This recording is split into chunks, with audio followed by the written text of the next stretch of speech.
Walter Becker, guitarist, bassist and co-writer for the sophisticated, dark-humored band Steely Dan, has died. He was 67. The news was confirmed by a post on Becker's personal website. No cause of death was announced. Becker had cancelled his appearances at the recent Classic West and Classic East concerts due to illness. His bandmate Donald Fagen released a statement describing their long partnership and said, "I intend to keep the music we created together alive as long as I can with the Steely Dan Band." The more retiring full-term member of the group, Becker was partnered with singer, keyboardist and co-writer Fagen on a string of jazzy, sleekly produced singles and albums that ruled the charts during the 70s. After a protracted hiatus, the Dan returned to popularity in the 90s. Their 2000 album Two Against Nature collected 4 Grammys, including one for Album of the Year. The pair's gimlet-eyed, covertly perverse music, garbed in gleaming pop melodies, bebop-derived harmonies and shimmering production, was variously performed with a core working band in the group's initial heyday. Those players were ultimately, and permanently, supplanted by a rotating cast of mostly jazz-schooled studio sidemen. Becker was largely absent from the musical stage during Steely Dan's extended separation from 198,193. It was only after the group's reunion that he undertook solo recording his album's 11 tracks of Whack, produced by Fagen in 1994 and Circus Money 2008, failed to duplicate the band's success. He was inducted into the Rock and Roll Hall of Fame with Fagen in 2001. With typical dry humor, the pair tersely solicited questions from the star-filled audience during one of the shortest acceptance speeches on record.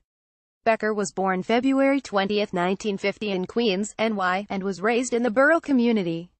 Initially a saxophonist, he took up the guitar as a teen.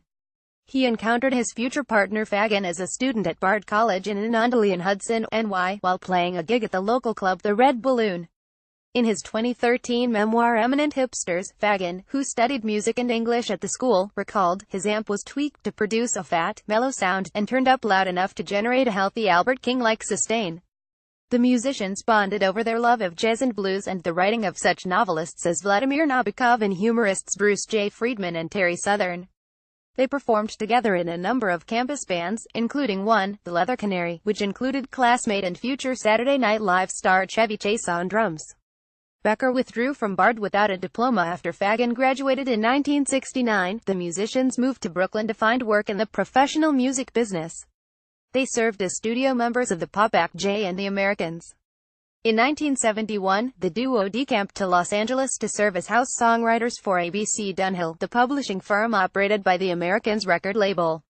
Impressed by Fagen and Becker's songwriting, label president Jay Lasker offered the pair a contract with the label.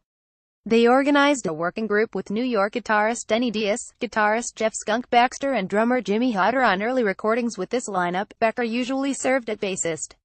Dubbed Steely Dan after a like-named sex toy in William S. Burroughs' black-hearted novel Naked Lunch, the unit debuted in 1972 with the LP Can't Buy a Thrill. Produced by Gary Katz, who shepherded all the Act's 70s releases, it spawned the massive radio hit Do It Again, which climbed to number 6. The follow-up single Reeling in the Years peaked at number 11. The sophomore set, Countdown to Ecstasy 1973, which include My Old School, a backhanded tribute to Fagen and Becker's alma mater Bard, was perhaps too bitter for most listeners and failed to produce any hits. However, album rockers lofted the 1974 collection Pretzel Logic to number 8. Driven mainly by the work of such jazz-bred sidemen as saxophonist Jerome Richardson and Ernie Watts and bassist Wilton Felder of the Crusaders, the album included the number 4 single Ricky Don't Lose That Number, which baldly lifted the keyboard hook of jazz keyboardist Horace Silver's song For My Father. Growing tension within the band, and Fagen and Becker's antipathy for touring led to the dissolution of the touring Steely Dan configuration in 1974, and the duo would thereafter perform with a succession of studio musicians. Becker increasingly took on lead guitar chores, though such players as Lee Ritenour, Rick Derringer, Dean Parks, Elliot Randall, Larry Carlton and Mark Knopfler also contributed.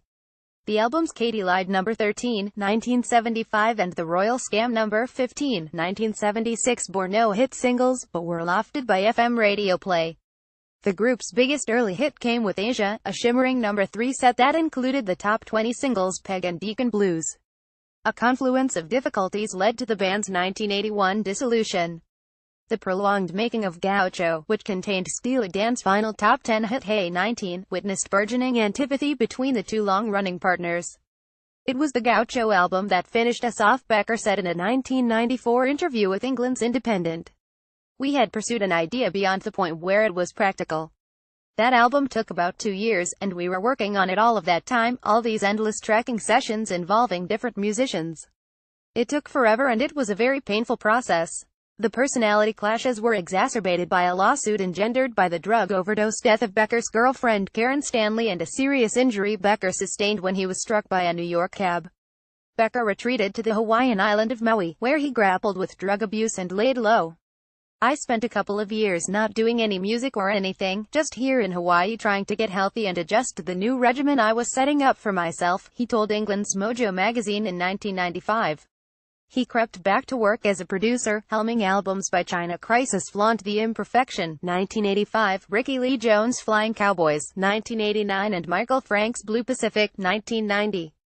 His work on Rosie Vella's 1986 collection Zazu marked his first work with Fagen since the breakup of Steely Dan. 5 years later, he gigged informally with Fagen's group the New York Rock and Soul Review, which harbingered the partnership's touring reunion in 1993 in support of the comprehensive box set Citizen Steely Dan. An extended period of studio work resulted in the self-produced Two Against Nature, which climbed to number 6 and collected new kudos. The following year, Bird dropout Becker and partner Fagen received honorary music doctorates from the Berklee College of Music. A second new Steely Dan release, the number 9 set Everything Must Go 2003, included Becker's For Steve lead vocal with the groups on the track Slang of Ages. In later years, Becker also served as a writer for the jazzy vocalist Madeleine Peyroux Half the Perfect World 2006 and Bare Bones 2009. Correction: an earlier version of this report listed Karen Stanley as Fagen's girlfriend. She was Walter Becker's girlfriend.